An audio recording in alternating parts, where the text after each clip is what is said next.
This episode is dedicated to Te Montes, Robert Williamson and Libano, for becoming our newest Southpaw supporters, and helping to make this project possible. This is Sam. This is Jason. And this is Fight Study.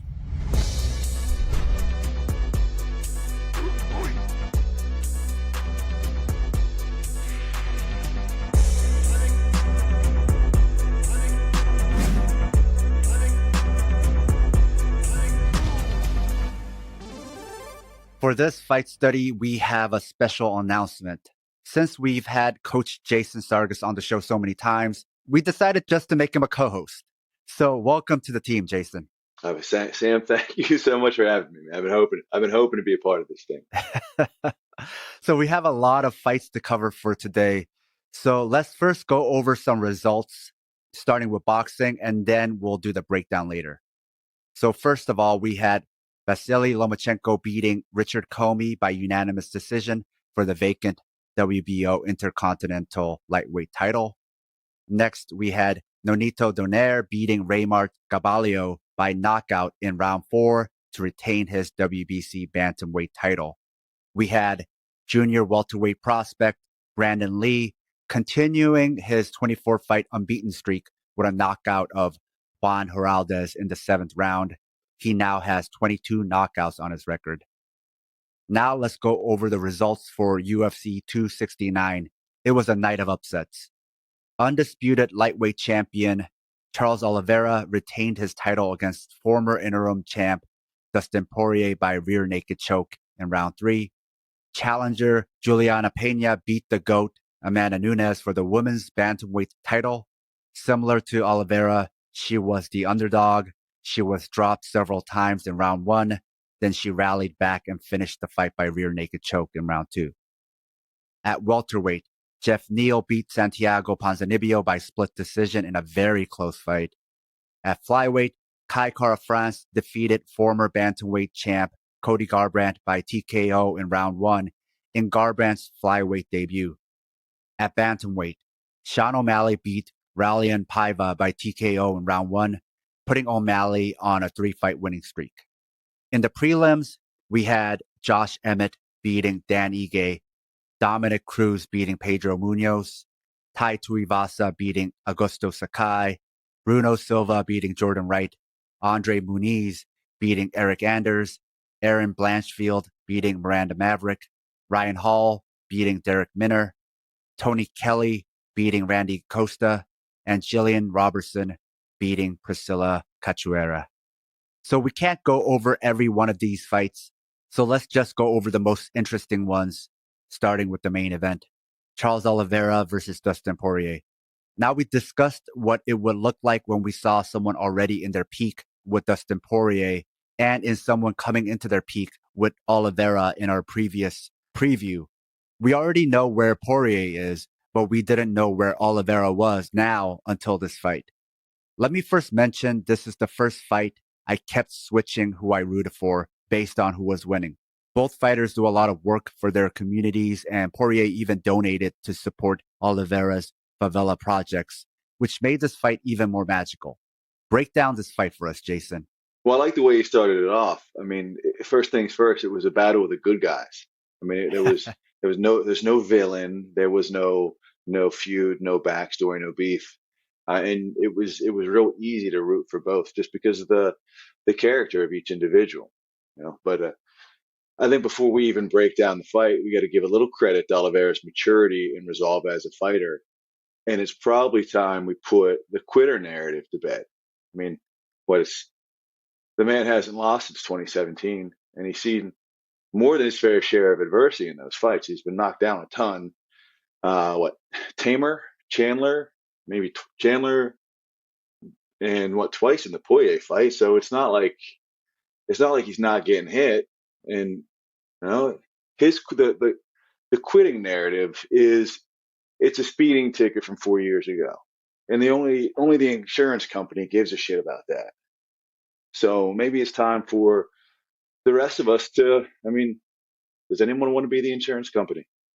You know, let's look at the man's driving record since, because it's been pretty impressive since 2017. you defined it best when you said really that was about cardio. And it looks like he fixed a lot of his cardio issues.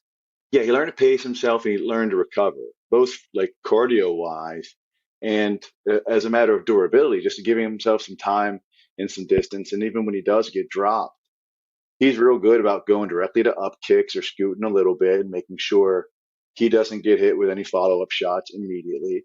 He sort of learned the ability to adapt and recover.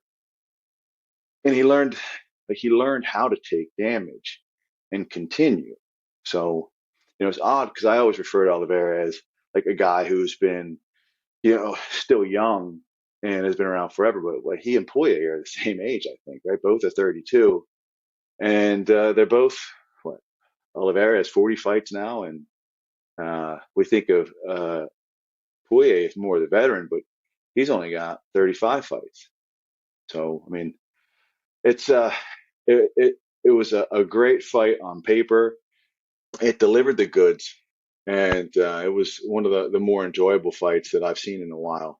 Again, it's easy to root for both guys, but to see the maturity and evolution in Oliveira's game, coupled with, yeah, Poirier's been the man, other than Khabib, and I wanted to see how it would play out, and it was as entertaining and as difficult to call as our previous discussion on it, like where you and I were both wavering back and forth. Yeah. It was one of those fights that did go back and forth immediately. And if you were saying Oliveira was going to run away with this thing, in the first couple minutes of the fight, you were a little concerned. You would have to be. Breaking down the fight, I thought, like, when you watch the two walk out in the intro, I thought Oliveira looked a little more composed, a little more comfortable and confident relative to Poirier. I mean, just based on body language alone. That was one of the first things that I noticed. And I think a comfortable and confident Charles Oliveira is going to be one of the best fighters on the planet. So that was something that I noticed right off the bat. But to Poirier's credit, I mean, he always rises to the occasion. And if he did seem even slightly uncomfortable, what he found the straight left, and he punched around Oliveira's guard to drop him a couple times in that first round. But if you watch what Oliveira was able to do with finding those shots to the body, staying committed, and those straight shots, whether it was the right hand or the front kick right up the middle, they served as rhythm disruptors for Oliveira, and didn't allow Poirier to come back with those immediate counters and work in distance, where he's an excellent counter puncher, fighting out of that shell position. You saw Oliveira sort of take that ability to fight at that range away from him and committed to the body early. And that's something I thought Conor McGregor should have, or at least showed a little bit in that the fight where he broke his leg. And maybe Oliveira just continued with what he saw working and some vulnerabilities. Because if you look at Poirier's stance, right, he shifts, which is going to cause a squaring of the hips. But he has a tendency to fight square, sort of like in that pre-shift mode. And there's also a vulnerability to the body with his shell style of defense. And I thought Oliveira did a good job of exploiting that. To me, it looked like high-level MMA boxing versus high-level Muay Thai plus high-level MMA. So what I mean by that is Poirier's boxing is excellent for MMA, whereas Oliveira's Muay Thai looked good, not only for MMA, but good for pro Muay Thai. And then couple that with his variety and mixing of all the aspects of MMA while never overextending himself. And it seemed like after a while, that's where the momentum was shifting and it started building into a snowball. And then on top of that, his composure leveled up even more so than his fight against Chandler. And to your point about Oliveira staying on task, even when he got dropped, I think part of his confidence came from that he was never confused or lost, meaning like, oh, what do I do now? He never looked like he was trying to figure out what he was supposed to do. He's like, I know exactly what I'm supposed to do once I get up. We game planned every minutia of this fight. And so a lot of it looked like, other than his ground fighting, which is very free flowing and he could just kind of move based on how his opponents are moving, everything before then, it looked like he had every detail planned out and he was just executing according to plan. No, I agree. I agree completely. He stayed on task and he committed to that game plan. And when he was able to keep Poirier on the end of his punches, especially he got real long with that right hand and he landed it a lot. Oliveira did. And when Dustin would give ground, Dobronx would just sort of punch him into kick range. And then whenever Poirier tried to make up that ground, he would snap out either a straight right hand or a front kick to the body. And he sort of kept Poirier off balance and didn't allow him to rebound. Where, like, if you get into a pissing contest with Dustin Poirier, where you go, he goes, you go, he goes, like, he's great at that, and he'll make you pay. And I think Oliveira just either stuck a follow up right hand or a front kick that started to, at least, and I pointed out towards the end of the first round. I mean, this is my opinion. Even though Oliveira was dropped twice, from a coaching perspective, I would rather have Oliveira come the end of that first round than Poirier going into the second. Explain that. Well, if you watched from like the 50-second point on, I sent you that clip of just a few seconds. I think from like 1:11 to 50 seconds or so. He staggers Poirier with like a 3-2, and then another 3, or a 3-2, snaps that right front kick, and then another 3. He's starting to find his range, and he's already tasted some of the he's eaten some of the best shots that Poirier can throw. He got rocked with a straight left down the middle, and he got tagged with that right hook, and Oliveira ate it. I mean, he didn't eat it. He got dropped. And he got back up and he continued to fight, but he stayed on task and he was landing those shots to the body. And I think Oliveira sensed that, hey, if the head's not there, if I punch him out of range, the body's going to be there. And he's a pretty long fighter at 5'10", 5'11", at 155 pounds. And he was able to touch him and keep him off balance. And those body shots, and it was strange because even the UFC commentary was so geared towards the power of Poirier, and they even put up the statistic of how many headshots Poirier landed on Oliveira, but they completely ignored Oliveira's work to the body, which really told the tale of the fight. And I see a bunch of highlights that people are putting together, the body work that Oliveira did, and he was breaking them down. He really was. He was investing in the body shots early, poking holes in that gas tank, and then opening up some vulnerabilities come the second and third. Now tell me about that left hook of Oliveira, because at this point it's patented the way he catches people, and it's so clean. And it's not like one of those overreaching, long, loopy left hooks. It's just nice and tight, and he finds them there while he still maintains his posture, right? And Poirier is somebody who's known for throwing great hooks. So how was he catching him with that left hook? Well, he was able to adjust his trajectory on it in real time. And sometimes he would throw it super short and straight across and catch Poirier on the chin. Or if Poirier ducked it, he would turn into a little bit of a collar tie, a clinch, and he would look for that right uppercut. And I know Poirier said that he didn't find Oliveira to be like crazy strong, but I think he was moved a little bit by how physically strong a guy most consider skinny, who is no longer that skinny for the weight class. But I think he's kind of Oliveira's grown into the weight class and become a bit of a physical force there as well. But whenever Oliveira would throw that left hook, he would look for the right uppercut on it. And Poirier made some great reads. He'd touch him upstairs and then do a little drop, expecting to bait that left hook uppercut combination. And then Poirier would hit that little drop 2-3 where he would throw that straight left and he put the right hook behind it. And Poirier was doing some really good things and tagged Oliveira early, but Oliveira made adjustments as well.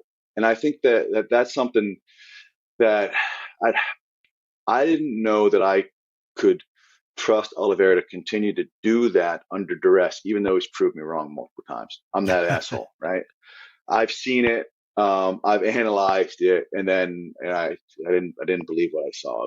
I was that kind of denier. But watching him do it against Poirier, and that's why because I was close to being a full believer the last time we spoke. And Oliveira, he does some really good things.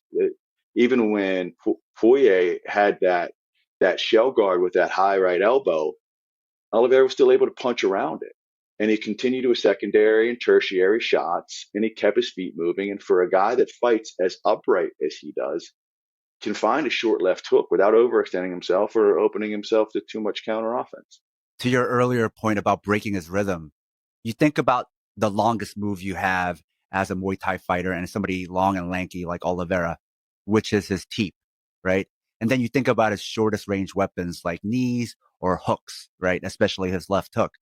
So it was an interesting combo to see him go back and forth between the left hook and the lead teep, right?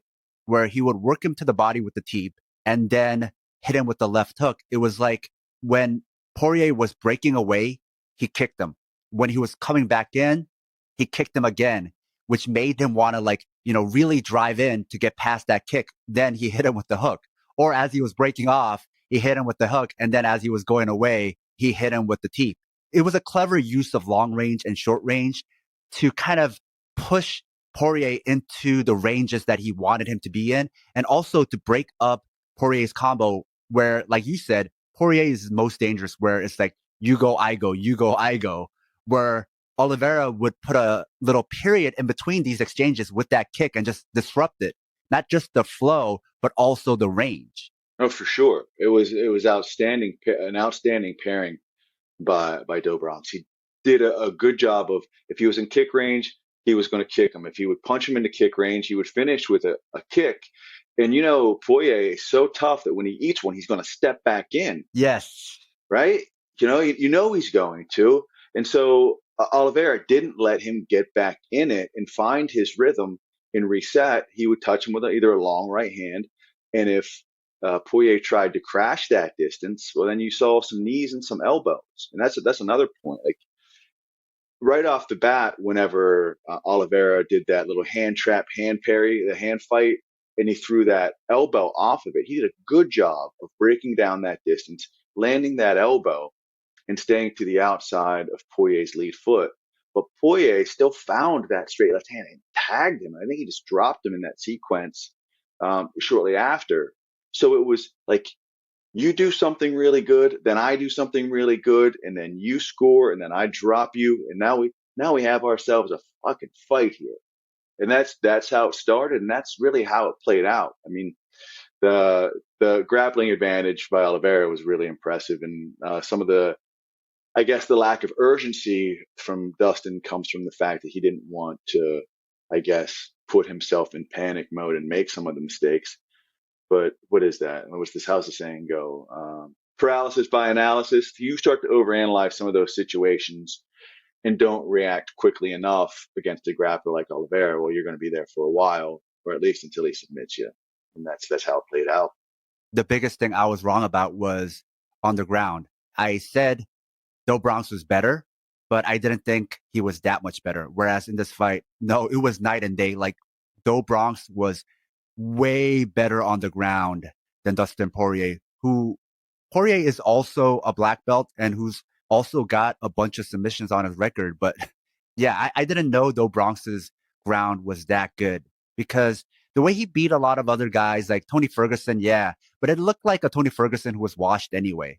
We didn't know because the people he was fighting, they seemed like they were on their decline anyway. So it's hard to judge. Whereas with Poirier, then you really saw, no, this guy is light years ahead than most of the other fighters in the UFC as far as their ability on the ground. Well, it's the maturity of all that cultivated talent that we spoke on when he was 21 years old, and we watched his career unfold, and you saw some of his, failure to achieve at times, and now it's a culmination of all that talent and ability unfolding, and you're seeing it against someone like Poirier, who at 32 years old is still in his relative prime, had 2 dominant performances over Conor McGregor. You see what he did against Eddie Alvarez, Max Holloway, Justin Gaethje, and to see Oliveira come out the way he did, and even with some of his vulnerabilities, he's a guy that gets hit a lot, but he gets hit. Oliveira gets hit flush, but it's his ability to, I don't know, sort of reprogram his brain, take a second, and like the little R2D2 robot sticks the little rod in his head and just fixes him like in real time, and then he makes those adjustments and he's okay. There is no panic. There's no oh shit moment. There is, I'm back to my feet, or I'm grappling, or if he's up kicking, when he gets back to his feet, his hands are high. He's working at distance until he gets some of the cobwebs out, or clears the blood from his nose, and he continues with the game plan, which is, is a testament to what you said. He continues with that game plan, being able to do that even under duress, and even when it hasn't gone exactly as you would hope, is it's a testament to his commitment to his team and his team's commitment to him. Not only getting dropped and how he recovers now, but he used to also get submitted. He set the record for submissions, but he also gets submitted. And then against Chandler, in a tight choke, you could have imagined a past Oliveira just getting submitted then. So just the way he handles getting dropped, he handles it much better. The same thing with submissions. When you think you got him in a submission now, he will work his way out. So it's both of those things. The way he shows composure after getting dropped is also the same composure now when you try to get him in a submission. He's not going to go out that easy anymore. Well, it becomes a matter of confidence and experience. And his experience in surviving those situations has just grown his confidence. And you see that with him in the fights where he's faced some adversity. I mean, he got tagged by Tamer. He beat Kevin Lee soundly, but Kevin Lee is about as explosive for 2 or 3 minutes as you're going to get, except for maybe Michael Chandler, who's incredibly explosive for those 2 or 3 minutes. So he's been in there with aggressive, athletic, explosive wrestler, puncher hybrids.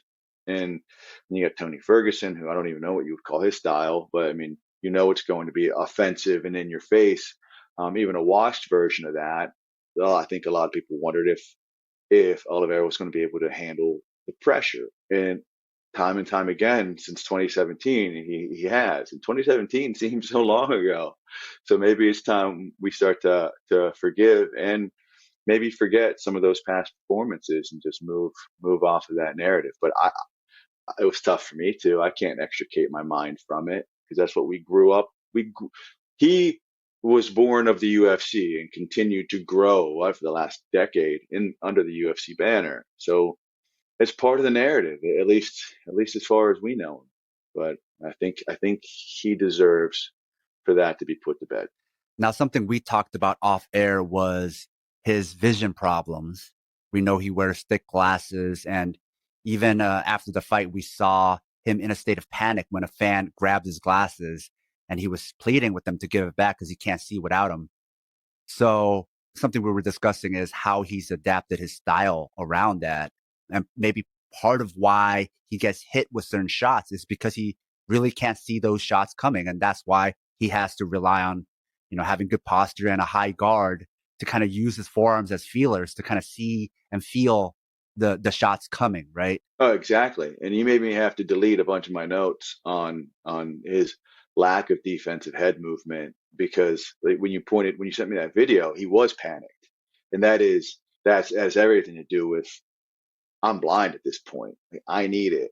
And to go in there and fight that way, I think there's a commitment to a game plan. There's some excellent anticipation and just the ability to sort of like read and prepare. That he does some stuff that goes on behind the scenes that we don't even know. But like he finds a short left hook in that right uppercut, and those are punches that are difficult to land with a lack of depth perception. So when I talk about, and a lot of both those shots, you can find a nice right uppercut off a slip to the outside, twist in the hips and come right back up. And you can also find that left hook, either with an inside slip or go an uppercut hook. But I would think that there's a depth perception component to that And those two punches are money for him. And he does it with a seeming lack of depth perception, which I believe, and this is my theory based on talking to you, why you don't get that greater head movement or consistent head movement. Because when you squint at something, you don't move your head a lot. You plant your head and you stop moving so that you can get greater focus. So I think there's a reason why he may be a little more upright and a little more focused on center. And I believe it's because he probably has to be visually. Yeah. I think I talked to you about how instead of head movement as he's coming forward, he tilts his head left and right, kind of like a velociraptor where he's like looking out of one eye, looking out of the other eye, looking out of one eye, looking out of the other eye. I always thought it was just kind of a tick or a feint, but now I'm wondering if it's like for him to try to cheat depth perception by kind of changing his dominant eye, back and forth to get a sense of like how far his opponent is, where their opponent is, and also just like kind of training himself to punch where he thinks his opponent is going to end up rather than looking and punching there. Anticipating their distance, right? And that's huge. And he's become an exceptionally accurate puncher.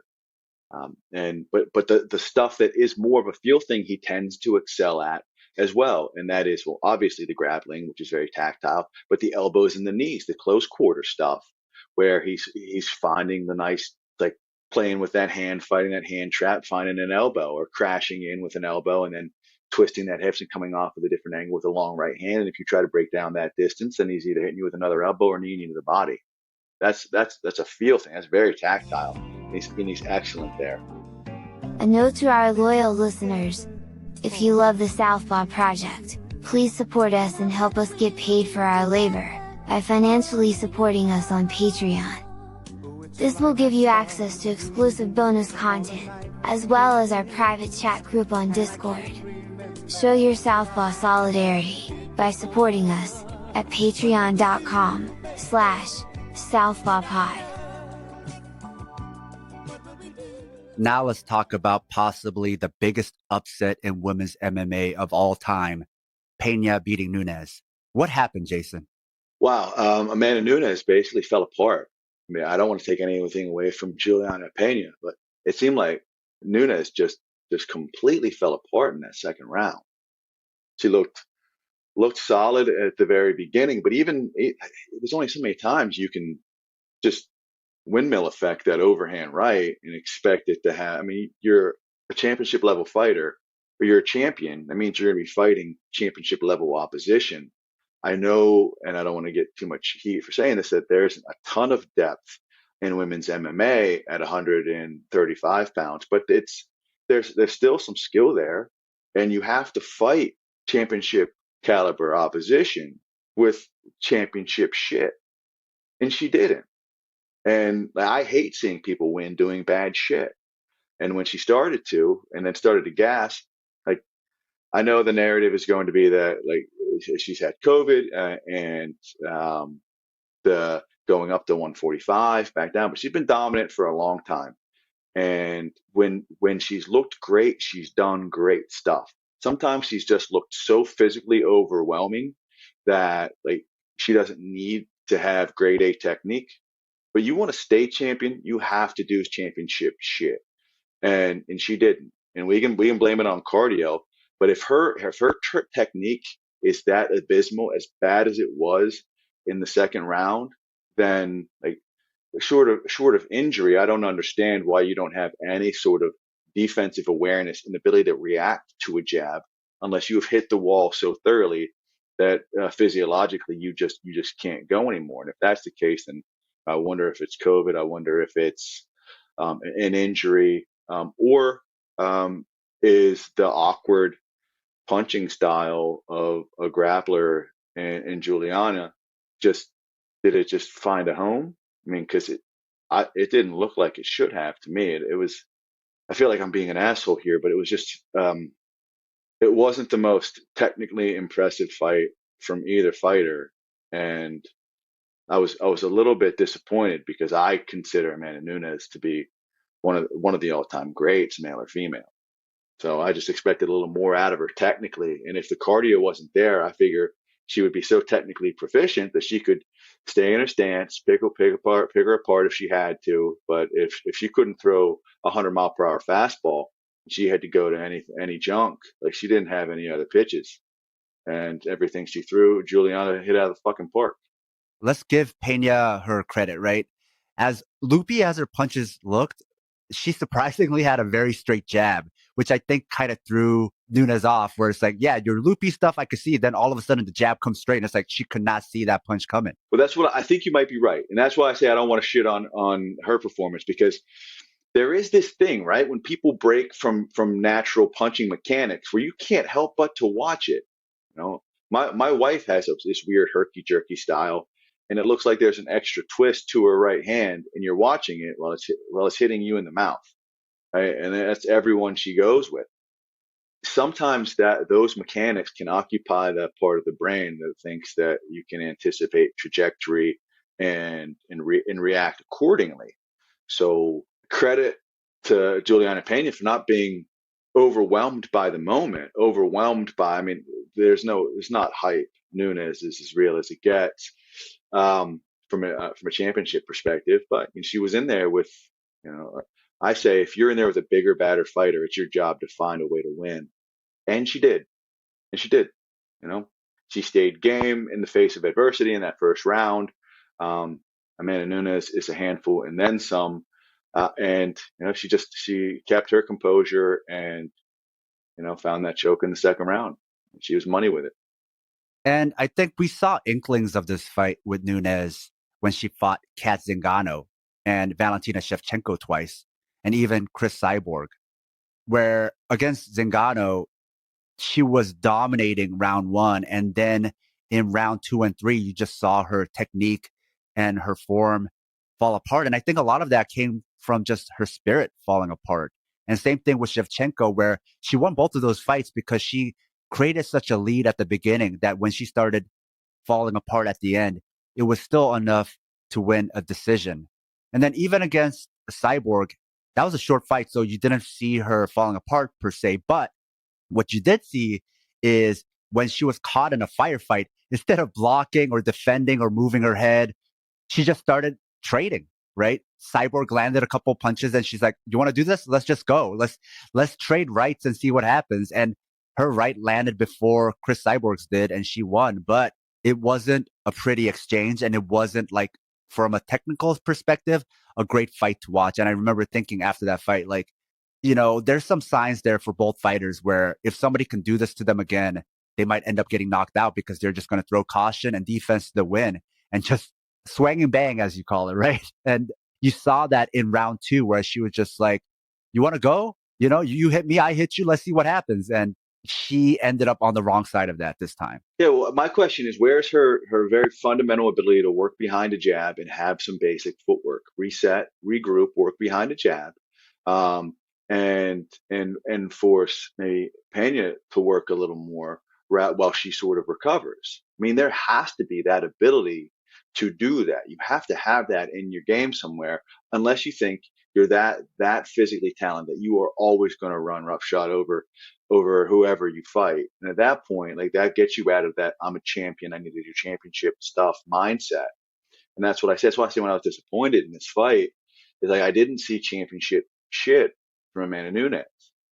And, like, I know she has that ability. I really do. And the same thing with when she fought Cyborg. Like, Cyborg was working with Clarissa Shields, and Clarissa was like, where the fuck did your jab go? You threw it away. Cyborg, you just abandoned it. Like, you did nothing, but you fought like a ballroom brawler, and then Nunes touched you up and you took a nap. A jab is a punch in boxing, and you're allowed to use it. If you have 2 feet, you don't just have to plant them. And I guess that, yes, that is their style. But if you don't have a plan B, then, I mean, you're a front runner and a first ball fastball hitter. You think everyone's going to throw 90 mile an hour heat every time? No, you got to be ready for that change up with curveball or the 88 mile an hour slider with a little bit off it. And if you can't make those adjustments, someone else will. And even if women's MMA is still a growing talent pool, it is improving. It is improving more and more each and every event. And if you aren't improving, the other people behind you, some younger, hungrier fighters, they will, and they're going to be in your ass in a minute. So Yeah, we're going to talk about that too later on. yeah, absolutely. Yeah, because the Blanchfield and Miranda Maverick is a great fight where you can talk about some up and coming talent. I mean, both incredibly young and I think both have quite the ceiling. It reminds me of the fall of Fedor, where early fights, you saw him working the jab, you saw him moving his feet, you saw him being clever, setting up traps, you saw him being slick, right? And then eventually he just started falling in love with his right hand.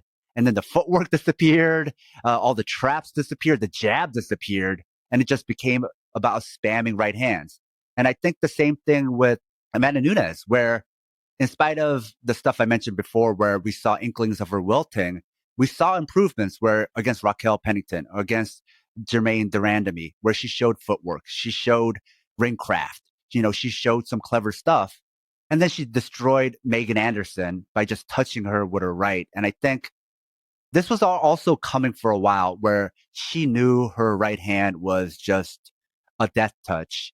And in this fight, you saw that where kind of like Fedor, where he had some early losses, or actually just one loss to Tsuyoshi Kosaka, which was based more on a cut. But he was getting I don't mean to cut you off, but he was getting embarrassed by Arlovsky before he found that death touch, right? He couldn't lay a finger on Arlovsky, and I call that a talent trap. You go become a victim of your own success because you find the shot that you always find. And people remember the knockout and the meme that Arlovsky became, but it was a pretty exploitative performance by Arlovsky, exploiting some of the weaknesses and lack of, I guess, fundamental prowess, or at least abandonment of fundamentals by Fedor. He was looking for that big shot. Nunes reminds me of that, where she has Fedor's right hand, and now she's like, that's it. And probably that affected her training, where she's like, why do I need to do all this stuff for? I have the death touch in my right hand. Yeah, I think that's a very appropriate example. And I call that a talent trap. Same thing with Conor McGregor. Yeah, his left hand, right? And then he stopped mixing things up. He started talking about his otherworldly power. And, you start to believe your own hype and you become a victim of your own success. And you stop doing the little things that set up the big things. And you become a little bit easier to prepare for. And, talent traps are a real thing. You have success. And I say it all the time. I said, I don't want to be that coach that'll hyperanalyze a situation even whenever you win. And I had a fighter win in 27 seconds. And I put off all criticism until the beginning of next week.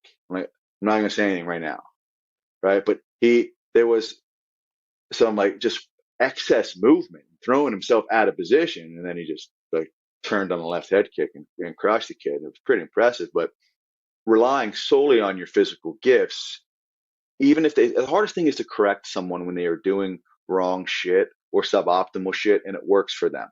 Eventually they're going to come up against someone that it doesn't work against. But you can't tell me if Amanda Nunes didn't have a jab, right? A really good jab and the ability to move a little bit. Well, she doesn't have to. Well, she needed to. And she didn't have it. And most fighters that are 26 professional fights into a career and are championship caliber have at least some semblance of a jab and can recover. I mean, but we weren't even halfway through the fight. We're in the second round. She's been 5 before against Felicia Spencer, I believe, right? And Germaine Durandamy. She went, so she's gone 5 rounds before. I'm not sure if something else with it was a hindrance or if she just overconfident in being able to find that right hand. But you can say what you want about Juliana being, she was 1-1 in her last 2 before that fight. I think she was 2-2 in her last 4 going into that fight. So maybe Nunes went in overconfident, but you're a professional and you are a champion. Amanda Nunes is a professional and she's a champion. Do you want to give everyone their motherfucking Rocky moment? We've all seen it, man. Right? Apollo takes that fight seriously. There is no Rocky 2, but he didn't. He coasted, and you get what you got. You get Just another Great White Hope story. But hey, I mean, it was entertaining enough. With Amanda Nunes and Juliana Pena, like, hungry fighters are dangerous fighters. And if you let them grow a belief that they can win, like, they become even more dangerous. What you want to do is you want to take that hope away from them. You want to frustrate them right off the bat. But if they see you start to fold, if they see you start to fatigue, if they see a break in technique, a lapse in fundamentals, if they see heavy breathing, and they still got something in the tank, I mean, they're going to come for it. They're going to come for that fucking gold. They're going to come for that belt. And you got to have something else rather than just your A game. You got to have a plan B, plan C, you know? And my concern with Amanda Nunes is she's been so successful doing what she does that she did not. And you know, her camp's outstanding, and that she had to have been prepared. So I don't know, maybe there's more to the story than I know, or maybe I need to give Juliana Pena more credit, and maybe she just stymied her and confused her and was able to wear her out as early as she did, and and find that choke. She found that jab like 4 or 5 times straight too. I mean, she kept poking her in the face with it over and over and over. And nothing can fatigue someone quite like frustration. So now let's talk Kai Kara France beating Cody Garbrandt. Talk us through this fight. Man, that's a rough one. I'm a fan of both fighters. I know Cody going back to his fighting at a Pittsburgh Fight Club. He's been on the card when I had Felder on some undercard or some cards in in Pittsburgh. And I said before, I knew that he was going to be a talent. And he's won once since his nearly picture perfect performance against Dominick Cruz. I think he's lost 5 of his last 6. And he had a nice comeback performance against Sun Sao, but he's been beat up quite a bit since then. And Kai Kara France is a guy that seems to be getting better. And you start to understand how good Brandon Moreno and Brandon Oival are, and those are his 2 losses in his last 5. And then you start to understand that this kid at 28 years old might be making some noise in that division in the very near future. Not just because Garbrandt's a little bit chinny and maybe not the fighter he was, but because Kai Kara France has got some talent. He can punch, he can kick. But the story of this fight was the overhand right landed perfectly at a time where Cody he threw a kick while Kai was breaking down that distance. And he was I call the technique a sunrise, where you throw, not every jab you throw is meant to land. Sometimes you throw that, right? Sometimes you throw that jab at the chest or even at the collarbone or throat, where our tendency to protect the more vulnerable portion of our body is to put our chin down to protect, and that line of sight shifts from eye to eye or eye to shoulders down below to like chest or abdomen. And when you do that and you put that overhand right, and you've already committed your body to that overhand right as you're throwing that throwaway jab, and then you twist and turn on that overhand right. And sometimes I like to see good boxers put a left hook behind it, like Canelo does, but maybe not as often in MMA. But that overhand right can do some damage. That sunrise shot hit Garbrandt right on the chin, and it's weird because sometimes you'll see Cody reach and do like a lead hand parry against the jab, and I'm not sure if there's something he's meaning to do. Like sometimes you'll see a cross hand parry where you'll step off hard to the right against an orthodox fighter and come back with the right hand. But if you do a cross hand parry and you stay on center line where you don't have that footwork, you have nothing to defend the right hand with. And yeah, it looked like he was throwing that kick, but he still was sort of reaching. It looked to me like a crosshand parry, and he got fucking blasted with that overhand right. I don't like him at 125 pounds either. I really don't. I think it takes away his speed advantage, the weight cut. You and I saw. He looked terrible. He looked like one of those age enhanced photos that the Russians are using. Right? When you sent me that photo, I shared it on Twitter and sent it to some people on DM, and a bunch of people just from that photo ended up betting on Kai Kara France. Yeah, no, that's what I think I texted you back. I would, I would. Yeah, I don't bet, but if I were a betting man, I think this says it all. Plus, he seemed to slur a little bit, and I don't know if that's from any concussive trauma, and I haven't spoken to him or even like heard him on video or presser that much. I really don't care to listen to Cody all that much. No offense to him, but he doesn't say a lot of the things I like to hear. But when I did hear him speak, when he was getting in that shit talk back and forth with Sean O'Malley, seemed to be slurring a little bit, and that was some cause for concern. And then everybody likes to blame that on the weight cut as well.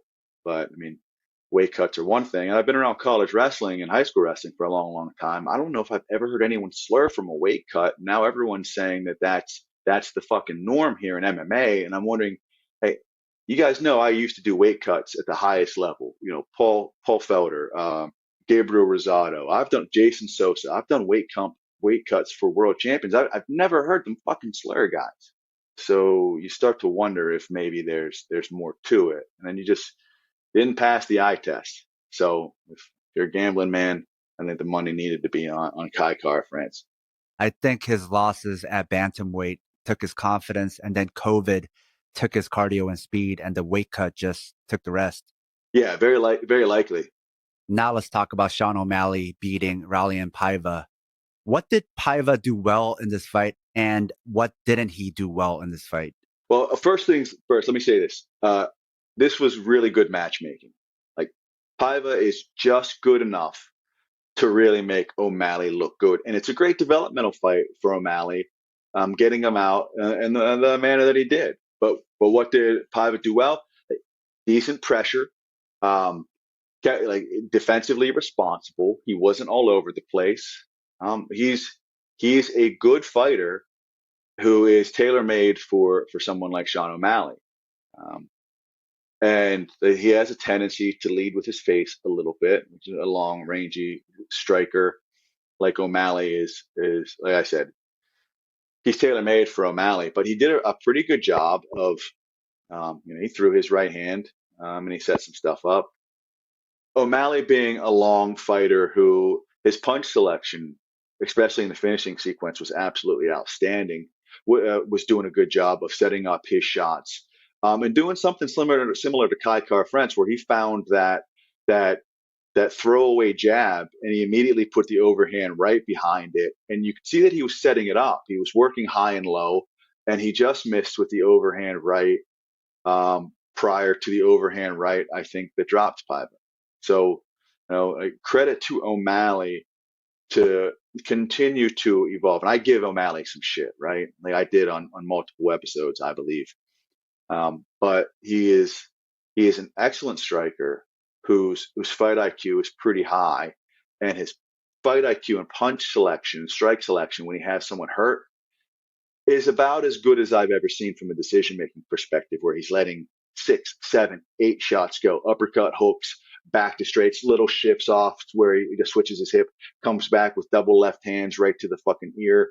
And he just, his ability to select strikes as part of his finishing sequence, they're as fun to watch as they are fundamentally sound. And that was the story of how O'Malley ended the fight. But credit to Paiva for having good footwork, moving forward. He wasn't as easily hit as I thought he would be, but still, the length of O'Malley and just setting up and investing into placements with his jab and setting up that overhand right was the game changer it needed to be for him. If you love the Southpaw Project, please support us and help us get paid for our labor by financially supporting us on Patreon.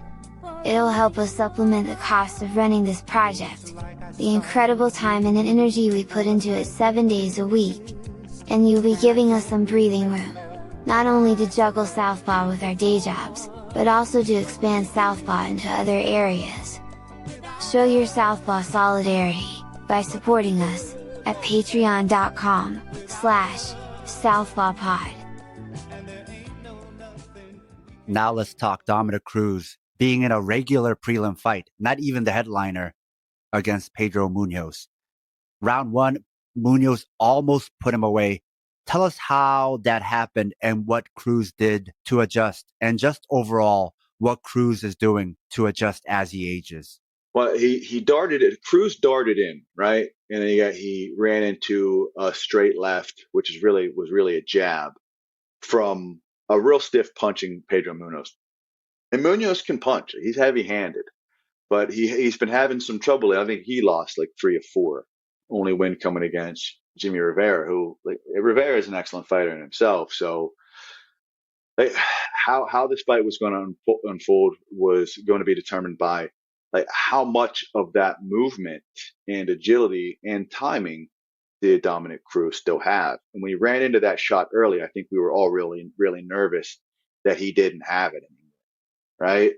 But that's a testament to Dominick Cruz being in the game as long as he has. He's one of those guys that when his feet don't fail him, when his knees don't fail him, he is tricky and crafty. And even though fundamentally some of the stuff that he does is just relatively absurd from a basics perspective, it really works for him.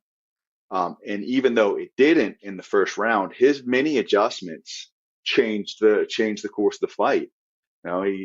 His longer, straighter shots got him back into the fight. And Munhoz, who's really good at pressuring, didn't pressure enough. And he seemed content to give Cruz the space to work in and out, and never really found another big shot. And I think Cruz was also a little bit more defensively disciplined. And even though when he throws wild combinations, which Cruz has a tendency to do, while his hands are always shifting to his hips, he's throwing 3 and 4 strikes. He was doing so at off angle a little more, or getting out after the 3rd or 4th, rather than being planted and allowing Pedro to get off some of his power shots. After he got dropped, also, he stopped switching stances because he got dropped as he was darting in with a stance switch. And I think Munhoz was timing that. He was waiting for that. And then after that moment, other than little reset steps that Dominick Cruz is known to do, he fought the rest of the fight orthodox and from longer out, where he relied on, to your point, his reach advantage and just hit him at the end of his punches. And also, I think we both talked about this in this fight, but also I think as he's aging, he's putting a little bit more pepper on his shots. He knows he can't move around as much as he used to, so he better hit guys harder than he used to, right? For sure. He was doing that. He was getting longer with some of his shots, but then he would really turn on some, and then he wouldn't he wouldn't stop at the end of a combination and allow Pedro to go back on offense. He then, after he would either miss or knowing that he's a little bit out of position, then he would sort of shift and reset his feet. And he'd also do that little pull without necessarily having to counter. He would drop and pull to get you to swing and miss, and then he would pivot and shift out rather than come back knowing that either his timing or his reflexes weren't perfect, and he'd rather get in a better position than punch from a decent position without his feet fully under him, or allowing Munhoz the ability to just sort of shift his hips and reposition and get back on offense. Forced him to reset. It didn't allow Munhoz to pressure him, cut him off, put him against the cage, and it allowed for Dominick Cruz to continue to reset and work from space. Though I think we also discussed this, that without that power and the ability to dominate on the ground, Cruz is limited in how far he can go at bantamweight. He is hitting harder, but not enough to put people away. He can take people down, but he's not somebody who can take people down and hold people down. And so not being a finisher in this division, I think, really is a liability now, especially because bantamweight is by far the toughest division in MMA. But I'd love to see him fight Aldo in a Legends fight. So would I. I really would. Because you think if he can stay in it, he might be able to squeeze out at least the last 2 rounds, right? Because Aldo tends to gas, but Aldo can also cut off. I would like to see that fight. I think it'd be a fun one. I think it'd be a great Legends fight. And I think I think you have a career as a matchmaker. That'd be a good one to see. Some of the idiots on SureDog were posting on the forum asking if Dominick Cruz was the best point fighter ever, and they were doing it like as a troll. But like that's a good question. Like, imagine if Dominick Cruz was heavy-handed. He's not, but imagine if he was. And at 24-3 in what is a very, very talented 135-pound division, bantamweights are fucking good. And like you said, they're continuing to hit harder and harder at the smaller weight classes. So, I mean, you might call it a troll or a bit of a slight on Dominick Cruz, but he might be the best point fighter ever because he can mix in his evasive footwork. He can throw enough unorthodox punches. He can dart in and out, and he's got that neo footwork. And he'll mix up his punches and his kicks, but also his well-timed takedowns. And he may not finish you, but he's gonna make you look silly unless you have the ability to, like Henry Cejudo, cut him off, pressured him, didn't give him room to work. Cody Garbrandt, a mashup class in counter footwork. If you watch that fight that he had against Dominick Cruz, so and there's not a whole lot of people that have that. So I guess the hope is that at 36, his feet start to fail him a little more often, or age catches up with him, or you put him away because it's going to be tough to win a decision against Dom. Now let's talk about an early prelim fight between Erin Blanchfield versus Miranda Maverick at women's flyweight. A fight with top prospects. And in Maverick, someone many thought would challenge Shevchenko someday. Prospect fights are always interesting, especially in a division that's still emerging. But this fight also was a story about adjusting to a new camp and about coaches getting to know their fighters. First, let's talk about how good Blanchfield looked before we talk about Maverick and the drama in her corner. Jason? Erin Blanchfield looked outstanding. She really did. She looked like a top-tier talent. Her wrestling, A grade, really. Her top position and top control, really, really good. She's only got one loss via split decision. And I tried to find that fight, but I got sort of caught up in I forget. I was one of Sean O'Malley's older fights, and I try not to watch too much of them. But I'm starting to buy the hype a little bit. But I do want to check out that fight that she lost and see the talent level of the woman that beat her. I think it was Tracy Cortez, and I think Blanchfield was 19. Yeah, she's 22 years old, and her wrestling is that good. Like, her wrestling looks like legit high school level wrestling from like a legit high school wrestler. So I don't know what her wrestling pedigree is, but her transitions from like singles to doubles, wrist control from that top position. I even think I saw like a bit of a Navy Spower ride, hanging heavy, forcing the bottom fighter, Miranda Maverick, to work. It was excellent. It was really, really good. And she controlled the wrist the entire time. She put heavy pressure on it, made it difficult for a very, very strong, very skilled fighter in Miranda Maverick the entire time she was on the mat with her. And it was a really, really impressive performance. Yeah, and the person who beat her when she was 19, Tracy Cortez, also fights in the UFC. And starting from Dana White's Contenders, she's been undefeated. So she fought one time in Contenders, and then she's fought 3 times in the UFC. And she even beat Maria Agapova, who is really good. Oh, so she's a gamer. She lost a split decision as a 19-year-old. As a teenager. Right? A teenager. I'm still spraying graffiti as a 19-year-old. Like, I'm trying to sneak into bars, and she's in there losing a splitter to top tier talent. So, and I think that's what Blanchfield is. The camp change to elevation. I don't know what prompted that, because I thought Miranda Maverick won the fight against Macy Barber, Like, that was my opinion. Yeah, I think that's why they kept saying it was controversial, because most people who watched it felt she won. I did. And I felt like I watched it pretty closely. And so did she make the switch to that camp after? Yes, after that fight. It was interesting because I don't think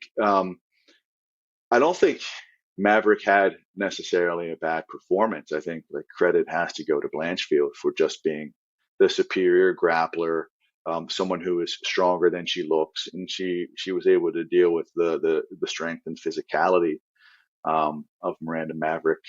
I don't want to say with relative ease, but she made it look pretty easy. I mean, she dominated every grappling exchange, and she ate some shots. I mean, Miranda Maverick had that. She's fighting from the southpaw stance. She has that little Nassim Hamed like tornado left hand where she'll throw that up jab, uppercut when she'll walk in with that left. But she doesn't have the ability to, I guess, like the body dexterity. She's a little bit too muscled, and she didn't really hit anything off it. And she landed it once or twice, but whenever she went back to it, Blanchfield started to like crash that distance. And right once they got tangled up, I think Miranda had like a weak underhook, and you saw that wizard toss or the Uchimata from Blanchfield, and then she'd get that top position, and she'd just like build a nest there the entire time. Now, you could tell in the corner that Elliot Marshall did not know how to coach Maverick yet. By round 3, you could tell Maverick no longer trusted her corner and fought like she was in this alone. She didn't really follow the instructions. She was just like, I don't know if these people can get me the victory. I'm just going to do what I think is best. Then after the fight, I felt like my read of the situation was right when she told Marshall to get away from her, right? And so we talked about this off air, but what did you think about that corner drama with Maverick and her new team and adjusting and trying to coach a new fighter? Well, it's always tough to understand like psychosocial dynamics, right? Especially like how they interacted prior. If there was a building a bond takes time, but sometimes people just don't mesh. What I can speak to, because I witnessed it, was Elliot Marshall seemed like an ex-fighter who was still of the fight mindset that he is a fighter while he was coaching. He said things. His coaching instruction was not bad. It wasn't terrible, but it was almost said in a manner where he knows the camera is on him, and you can sense that. You see it. I see it. You're like, this motherfucker's playing to the camera, not to communicate with his fighter. And he said the right things. And maybe I'm reading too much into it. No, well, he is growing and developing a motivational speaking career. So that is the thing that he is trying to promote and grow. Oh, fuck me running, man. What a bad time to try that shtick. Fuck. Because that's how it came off. I didn't know that. Because that's exactly how it came off. He sounded like a bad Tony Robbins ripoff. And I think what Miranda Maverick wanted, and I don't want to speak to her, I can't get in her brain, but her response seemed to me like she wasn't buying it. No, she looked even more upset after round 2, after that cornering. Yeah, and a little slap, and yes, sir. Like, how do you feel? How do you feel? you demanding she call you sir in between rounds? Like, fuck off with that, man. I get that you want to ask how your fighter feels, but how about, and if you tell them to breathe and to calm down, but you might want a little bit less of an animated tone so it doesn't seem like you're performative to the camera that's behind you. And it how do I say this? You can fake the hype and you can fake the energy, but you can't fake concern. Like, a fighter's gonna feel that, they sense it. And like I thought that it seemed like he was inauthentic, at least from a concern for his fighter. Like, he didn't want to reach her. It seemed like he wanted to say things that were good commercial clips for his, what is now, I guess, a budding public speaking career. Get the fuck out of here with that, man. I can't believe that. I mean, now that you mention it, maybe that is a conflict of interest, right? when you're trying to be a motivational speaker and a coach at the same time, then yeah, there is some overlap, but then maybe some of that type of mentality and self-help crosses over to your coaching too much because you really buy into this shit.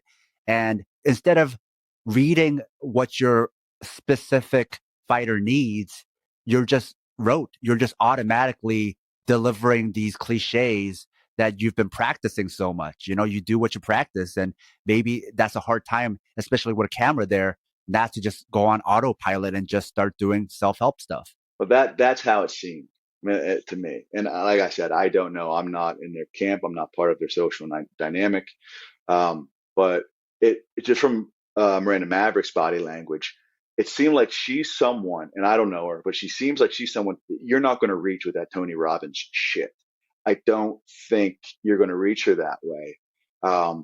And she had a very, very difficult task in Erin Blanchfield. I can't imagine, like, there's a lot of female 125ers that Miranda Maverick just doesn't physically overwhelm, right? And she couldn't do that with Blanchfield. Blanchfield was too game. She was too composed. She got the fight where she wanted it. And so there needed to be some problem solving. And I don't think that rah-rah shit was what Miranda Maverick was looking for, wanted, or needed. And I was trying to pay attention to what Marshall was saying, but it was a little bit distracting because it almost seemed like even though she was looking straight ahead, it almost like it was the straight ahead side eye. Like, what the fuck is this guy doing? Yeah. Let me give you some background information that might fill the rest of this out for you. Miranda Maverick graduated with honors, majoring in psychology and sociology, and she's in the middle of a PhD in organizational psychology. So you're pulling motivational self-help stuff on a psychology, sociology PhD candidate, right? What a fool's errand that is. She had to see right through it. That's got to be the worst type of person to pull that on, right? Tony Robbins stuff on a psychology PhD candidate. She had to see right through it. We got to get her on here. I don't want to fuck her camp. I don't want to fuck her camp up. But I would love to ask her. Right? That's something that I would want to know. I mean, wow. She's a very cerebral person and fighter, right? So that's how you got to approach her. Yeah, and it didn't seem like any of that was working on her. It seemed like that was it was antithetical to her personality type, because there wasn't much of a response. And like the Marshall saying, "Yes, sir. Yes, sir." Like, I'm like, is he calling her sir, or is he demanding that she respond in the affirmative, finishing with a sir? Because fuck you, man. Like, get the fuck out of here with that. And that was my take on it.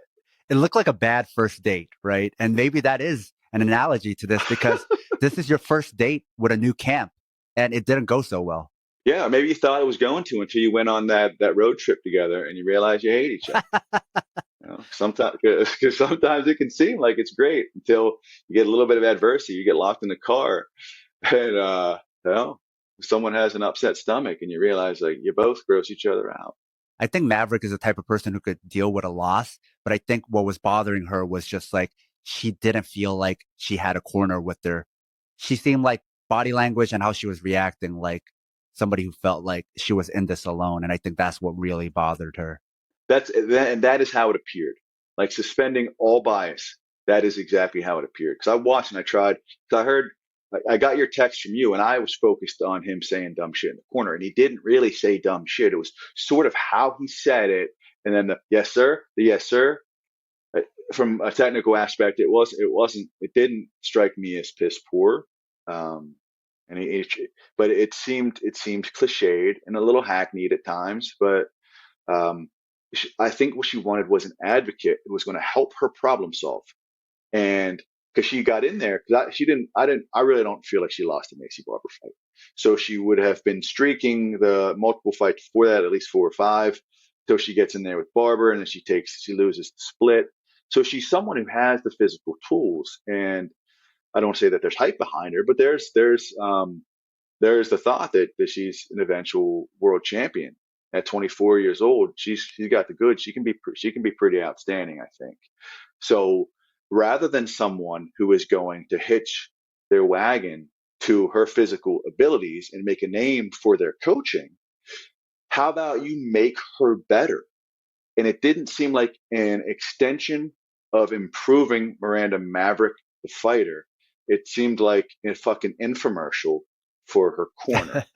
And that's where they lost me. And say what you will, I got some personality faults, but I usually can read the room with my fighter, and I didn't see Marshall quite doing the same in any capacity, really. All right. I think that's it for this fight study. Thank you, everyone, for listening. Check out all our other shows and see you all next time. See you, folks.